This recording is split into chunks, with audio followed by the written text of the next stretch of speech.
4 April 2026 रोजी खडकी आणि कौलखेड परिसरात वेगवेगळ्या ठिकाणी हाणामारी आणि जीवघेण्या हल्ल्याच्या 3 गंभीर घटना घडल्या होत्या।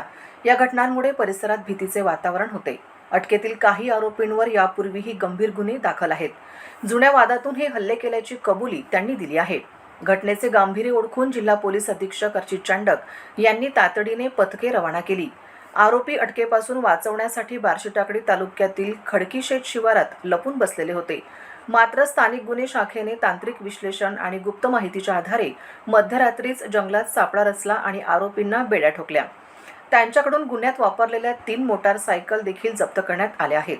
अटकेतील आरोपींमध्ये कबीर सुनील बलखंडे वय 18 वर्ष राहणार न्यू खेताननगर अकोला, धनंजय संदीप ढाले वय 19 वर्ष राहणार ऊष कॉलेज अकोला, शिवम उर्फ शुभम संजय शेडके वय 19 वर्ष राहणार हिंगणा नाका अकोला, गौरव सुनील चव्हाण वय 20 वर्ष राहणार खडकी तालुका बार्शीटाकडी, एक विधी संघर्षग्रस्त बालक अल्पवयीन यांचा समावेश आहे। या प्रकरणातील एक आरोपी अल्पवयीन असला तरी त्याने केलेल्या गुन्ह्याचे स्वरूप अत्यंत गंभीर आहे। त्यामुळे ॲक्टनुसार माननीय न्यायालयात या अल्पवयीन आरोपीविरुद्ध प्रौढ म्हणून खटला चालवण्याची विनंती तपास अधिकारी करणार आहेत।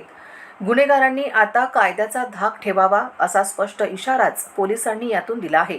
ही धडक कारवाई पोलीस अधीक्षक अर्चित चांडक, अपर पोलीस अधीक्षक बी चंद्रकांत रेड्डी, उपविभागीय पोलीस अधिकारी सुदर्शन पाटील यांच्या मार्गदर्शनाखाली PI Shankar Shedke, PI Vijay Chavan, PSI Gopal Jadhav आणि एलसीबीच्या संपूर्ण टीमने यशस्वी केली।